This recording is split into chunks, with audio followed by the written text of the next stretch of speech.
Hi, ఎలా ఉన్నారు?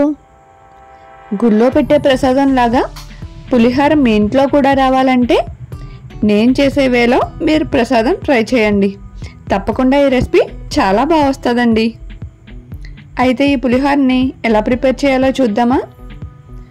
ఈ పులిహోరకు కావాల్సిన పోపు దినుసులన్నీ తీసుకున్నానండి.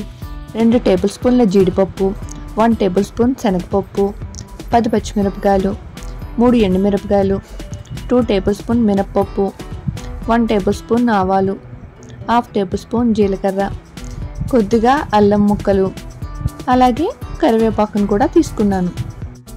నేనైతే ఇప్పుడు నిమ్మకాయతో పులిహోర చేస్తున్నాను. పులిహోర చాలా ఈజీగా చేసేసుకోవచ్చండి. ఒక కళాయిలో కొద్దిగా ఆయిల్ యాడ్ చేసుకుని దానిలోకి ముందుగా వేరుశెనగ గుళ్ళు తీసుకోవాలి. ఈ వేరుశెనగ గుళ్ళని సగం వరకు బాగా వేగనివ్వాలండి. లోపల పచ్చి ఉండిపోతే టేస్ట్ అంత బాగోదు కాబట్టి తర్వాత రిమైనింగ్ పోపు దినుసులన్నిటిని యాడ్ చేసుకోవాలి. మంటని మీడియం ఫ్లేమ్లో పెట్టుకుని ఈ ప్రాసెస్ అంతా చేయండి. తర్వాత మనం తీసుకున్నాం కదా పోపు దినుసులు, శనగపప్పు, మినపప్పు. నేను జీడిపప్పుని కాస్త పోపులన్నీ వేగగానే వేసాను. జీడిపప్పు త్వరగా మాడుతుంది కాబట్టి ఇప్పుడు పచ్చిమిర్చిని కూడా యాడ్ చేసుకుంటున్నాను. పులిహోరలోకి పోపు దినుసులన్నీ యాడ్ చేసుకుంటేనే టేస్ట్ చాలా బాగా వస్తుందండి. పోపులు ఎక్కువ ఉండడం వల్ల పులిహోర టేస్ట్ చాలా బాగుంటుంది. ఇప్పుడు కొద్దిగా కరివేపాకును కూడా యాడ్ చేసుకున్నాను. వీటన్నిటిని బాగా ఫ్రై అవనివ్వాలండి.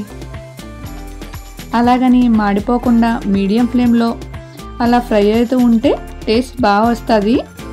నేను 10 పచ్చిమిరపకాయలు తీసుకున్నాను, 3 ఎండుమిర్చిని కూడా తీసుకున్నాను. మీ కారానికి సరిపడినట్టు మీరు తీసుకోండి. పులిహోరలో పులుపు ఉంటుంది కాబట్టి కాస్త కారం ఎక్కువ ఉంటేనే టేస్ట్ కూడా బాగుంటుంది. వీటన్నిటిని ఇలా కాసేపు ఫ్రై చేసుకోండి. పోపులన్నీ ఫ్రై అయ్యాక కొద్దిగా పసుపు, అలాగే ఇంగువ కూడా యాడ్ చేసుకోండి. ఇంగువ యాడ్ చేయడం వల్ల పులిహోర టేస్ట్ చాలా బాగుంటుంది. ఇప్పుడు స్టవ్ ఆఫ్ చేసి పక్కన ఉంచుకుందాం. మనం ముందుగానే రైస్ని ఉడకబెట్టుకుని ఇలా ప్లేట్లో వేసుకుని బాగా చల్లారనివ్వాలండి. రైస్ ఇలా పొడి పొడిగా ఉంటేనే పులిహోరలోకి చాలా టేస్టీగా ఉంటుంది. ఈ పులిహోరలోకి సరిపడినంత సాల్ట్ని యాడ్ చేసుకోండి.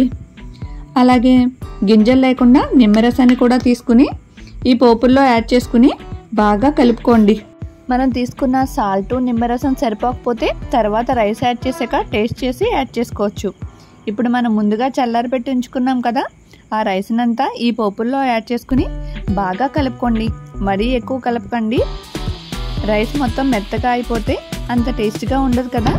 కాస్త పోపులు కలిసే విధంగా కలుపుకోండి. పోపులు మొత్తం ఈ రైస్లో కలిసిన తర్వాత టేస్ట్ చేసి చూడండి. కాస్త ఉప్పు, నిమ్మరసం పడతాయంటే మరి కాస్త యాడ్ చేసుకుని కలుపుకోండి. ఈ పులిహోరని వెంటనే తినడం కన్నా 2-3 గంటలు పక్కన ఉంచుకుని ఉప్పు పులుప రైస్కు పట్టాక తింటే టేస్ట్ చాలా బాగుంటుందండి. అంతేనండి, ఎంతో టేస్టీగా ఈ లెమన్ రైస్ ప్రిపేర్ అయింది కదా. మీరు కూడా ఈ రెసిపీని తప్పకుండా ఇదే ప్రాసెస్లో ట్రై చేయండి. చాలా టేస్టీగా వస్తుందండి. నా వీడియో మీకు నచ్చినట్టయితే చిన్న లైక్ చేయండి. Thank you so much for watching.